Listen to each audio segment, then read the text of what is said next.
An Encounter by James Joyce. It was Joe Dillon who introduced the Wild West to us. He had a little library made up of old numbers of the Union Jack, Pluck, and the Halfpenny Marvel. Every evening after school we met in his back garden and arranged Indian battles. He and his fat young brother, Leo the Idler, held the loft of the stable while we tried to carry it by storm, or we fought a pitched battle on the grass. But, however well we fought, we never won the siege or battle, and all our bouts ended with Joe Dillon's war dance of victory. His parents went to 8 o'clock mass every morning in Gardiner Street, and the peaceful odor of Mrs. Dillon was prevalent in the hall of the house. But he played too fiercely for us who were younger and more timid. He looked like some kind of an Indian when he capered round the garden, an old tea cosy on his head, beating a tin with his fist and yelling, "Ya, yucca, yucca, yucca." Everyone was incredulous when it was reported that he had a vocation for the priesthood. Nevertheless, it was true. A spirit of unruliness diffused itself among us, and under its influence differences of culture and constitution were waived. We banded ourselves together, some boldly, some in jest, and some almost in fear. And of the number of these latter, the reluctant Indians who were afraid to seem studious or lacking in robustness, I was one. The adventures related in literature of the Wild West were remote from my nature, but at least they opened doors of escape.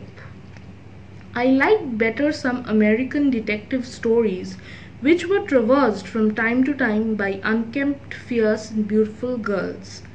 Though there was nothing wrong in these stories, and though their intention was sometimes literary, they were circulated secretly at school. One day, when Father Butler was hearing the 4 pages of Roman history, clumsy Leo Dillon was discovered with a copy of the Halfpenny Marvel. "This page or this page? This page! Now, Dillon, up!"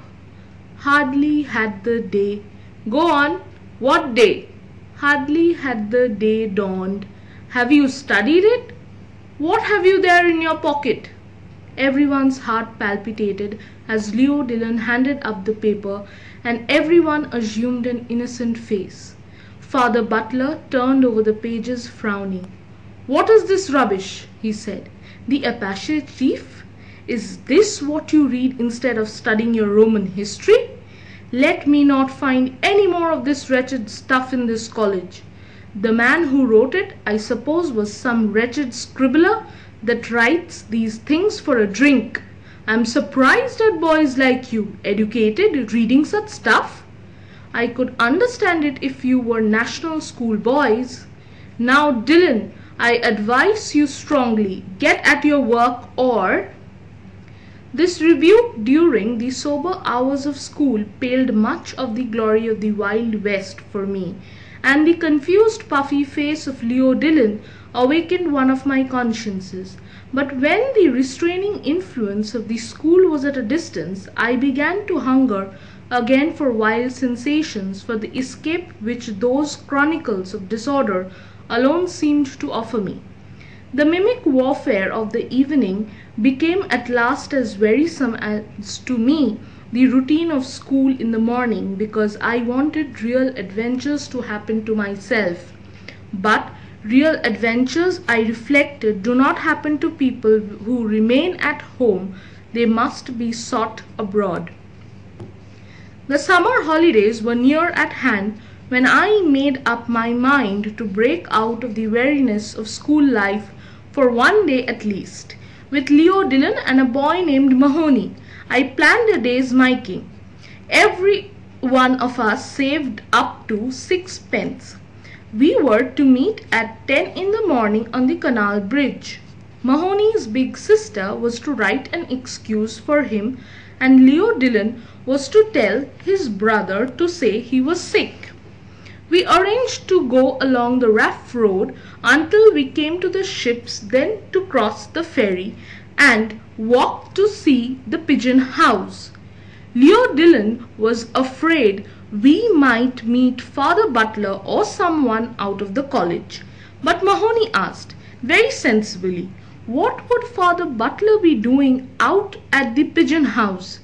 We were reassured, and I brought the first stage of the plot to an end by collecting 6 pence from the other two, at the same time showing them my own 6 pence. When we were making the last arrangement on the eve, we were all vaguely excited. We shook hands laughing, and Mahoney said, "Till tomorrow, mates." That night I slept badly. In the morning I was first comer to the bridge as I lived nearest. I hid my books in the long grass near the ash pit at the end of the garden where nobody ever came, and hurried along the canal bank. It was a mild Sunday morning in the first week of June. I sat up on the coping of the bridge admiring my frail canvas shoes which I had diligently pipe-clayed overnight, and watching the docile horses pulling a tram load of business people up the hill. All the branches of the trees which lined the mall were gay with little light green leaves, and the sunlight slanted through them onto the water. The granite stone of the bridge was beginning to be warm, and I began to pat it with my hands in time to an air in my head. I was very happy. When I had been sitting there for 5 or 10 minutes, I saw Mahoney's grey suit approaching. He came up the hill smiling and clambered up beside me on the bridge. While we were waiting, we brought out the catapult which bulged from his inner pocket and explained some improvements which he had made in it. I asked him why he had brought it, and he told me he had brought it to have some gas with the birds. Mahoney used slang freely and spoke of Father Butler as Bunsen burner. We waited on for a quarter of an hour more, but still there was no sign of Leo Dillon. Mahoney at last jumped down and said, "Come along, I knew Fatty'd funk it." "And his 6 pence?" I said. "That's 4 feet," said Mahoney, "and so much the better for us. A bob and a tanner instead of a bob." We walked along the North Strand Road till we came to the Vitriol Works, and then turned to the right along the Raff Road. Mahoney began to play the Indian as soon as we brought out of the public sight. He chased a crowd of ragged girls brandishing his unloaded catapult, and when 2 ragged boys began, out of chivalry, to fling stones at us, he proposed that we should charge them. I objected that the boys were too small, and so we walked on, and ragged troops screaming after us, "Swaddlers, swaddlers," thinking that we were Protestants because Mahoney was one dark-complexioned, wore the silver badge of a cricket club in his cap. When we came to the Soothing Iron, we arranged a siege, but it was a failure because you must have at least 3. We revenged ourselves on Leo Dillon by saying what a funk he was, and guessing how many he would get at 3 o'clock from Mr. Ryan. We came then near the river. We spent a long time walking about the noisy streets flanked by high stone walls, watching the working of cranes and engines, and often being shouted at for our immobility by the drivers of the groaning carts. It was noon when we reached the quays, and all the labourers seemed to be eating their lunches. We bought 2 big currant buns and sat down to eat them on some metal piping beside the river. We pleased ourselves with the spectacle of Dublin's commerce. The barges signalled far from away by their curls of woolly smoke, the brown fishing fleet beyond Rinsend, the big white sailing vessel which was being discharged on the opposite quay. Mahoney said it would be right skit to run away to sea on one of those big ships, and even I, looking at the high masts, saw or imagined the geography which had been scantily dosed to me at school gradually taking substance under my eyes. School and home seemed to recede from us, and their influences upon us seemed to wane. We crossed the Liffey in the ferry boat, paying our toll to the transported in the company of 2 labourers and a little Jew with a bag. We were serious to the point of solemnity, but once during the short voyage our eyes met and we laughed. When we landed, we watched the discharging of the graceful three-master which we had observed from the other quay. Some bystander said that she was a Norwegian vessel. I went to the stern and tried to decipher the legend upon it. Failing to do so, I came back and examined the foreign sailors to see had any of them green eyes, for I had some confused notion. The sailors' eyes were blue, grey, and even black. The only sailor whose eyes could have been called green was a tall man who amused the crowd on the quay by calling out cheerfully every time the planks fell, "All right, all right." When we were tired of this sight, we wandered slowly into Ringsend. The day had grown sultry, and in the windows of the grocer's shop musty biscuits lay bleaching. We bought some biscuits and chocolate, which we ate seriously as we wandered through the squalid streets where the families of the fishermen live. We find no dairy, and so we went into a huckster's shop and bought a bottle of raspberry lemonade each. Refreshed by this, Mahoney chased a cat down a lane, but the cat escaped into a wild field.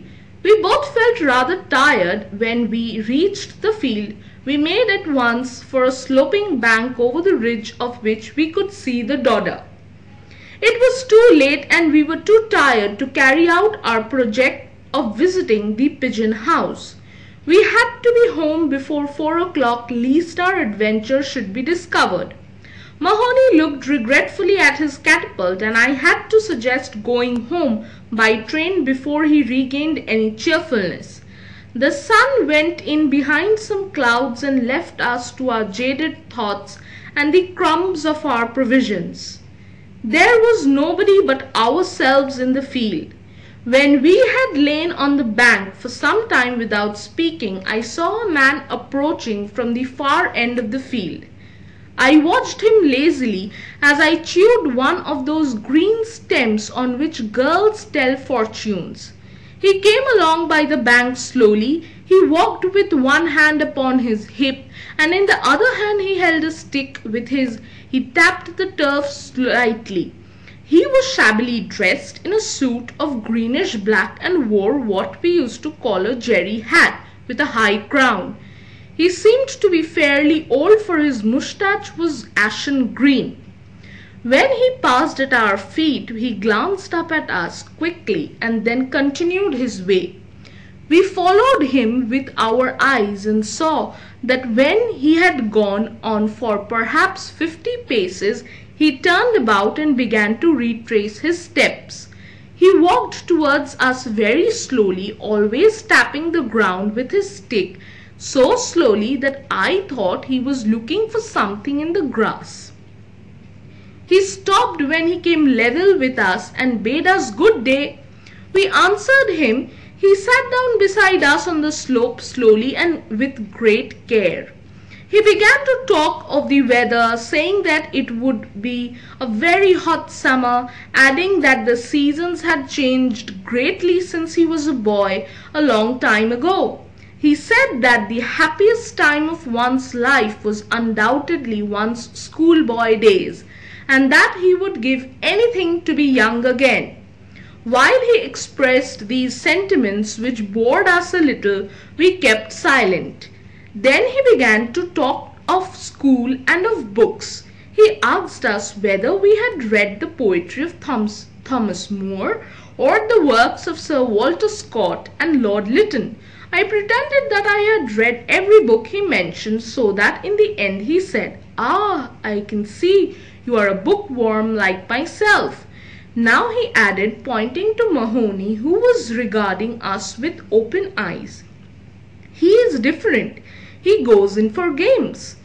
He said that had all Sir Walter Scott's work and all Lord Lytton's work at home and never tried of reading them. "Of course," he said, "there were some works of Lord Lytton's which boys couldn't read."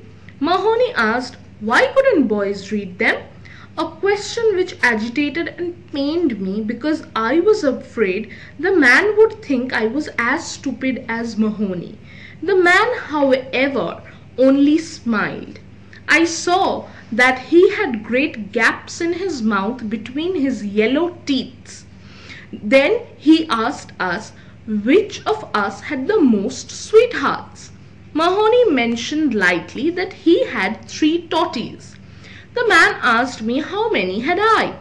I answered that I had none. He did not believe me and said he was sure I must have one. I was silent. "Tell us," said Mahoney pertly to the man, "how many have you yourself?" The man smiled as before and said that when he was our age he had lots of sweethearts. Every boy, he said, had a little sweetheart. His attitude on this point struck me as strangely liberal in a man of his age. In my heart I thought that what he said about boys and sweethearts was reasonable, but I disliked the words in his mouth, and I wondered why he shivered once or twice as if he feared something or felt a sudden chill. As he proceeded, I noticed that his accent was good. He began to speak to us about girls, saying what nice soft hair they had, and how soft their hands were, and how all girls were not so good as they seemed to be, if one only knew. There were nothing he liked, he said, so much as looking at a nice young girl, at her nice white hands and her beautiful soft hair. He gave me the impression that he was repeating something which he had learned by heart, or that, magnetized by some words of his own speech, his mind was slowly circling round and round in the same orbit. At times he spoke as if he was simply alluding to some fact that everybody knew, and at times he lowered his voice and spoke mysteriously as if he was telling us something secret which he did not wish others to overhear. He repeated his phrases over and over again, varying them and surrounding them with his monotonous voice. I continued to gaze towards the foot of the slope, listening to him. After a long while his monologue paused. He stood up slowly, saying that he had to leave us for a minute or so, a few minutes, and without changing the direction of my gaze, I saw him walking slowly away from us towards the near end of the field. We remained silent when he had gone. After a few minutes I heard Mahoney exclaim, "I say, look what he's doing!" As I neither answered nor raised my eyes, Mahoney exclaimed again, "I say, he's a queer old josser. In case he asks us for our names," I said, "let you be Murphy and I'll be Smith." We said nothing further to each other. I was still considering whether I would go away or not when the man came back and sat down beside us again. Hardly had he sat down when Mahoney, catching the sight of the cat which had escaped him, sprang up and pursued her across the field. The man and I watched the chase. The cat escaped once more, and Mahoney began to throw stones at the wall she had escalated. Detesting from this, he began to wander about the far end of the field aimlessly. After an interval, the man spoke to me. He said that my friend was a very rough boy and asked did he get whipped often at school. I was going to reply indignantly that we were not national school boys to be whipped, as he called it, but I remained silent. He began to speak on the subject of chastising boys. His mind, as if magnetized again by his speech, seemed to circle slowly round and round its new center. He said that when boys were that kind, they ought to be whipped and well whipped. When a boy was rough and unruly, there was nothing would do him any good but a good sound whipping.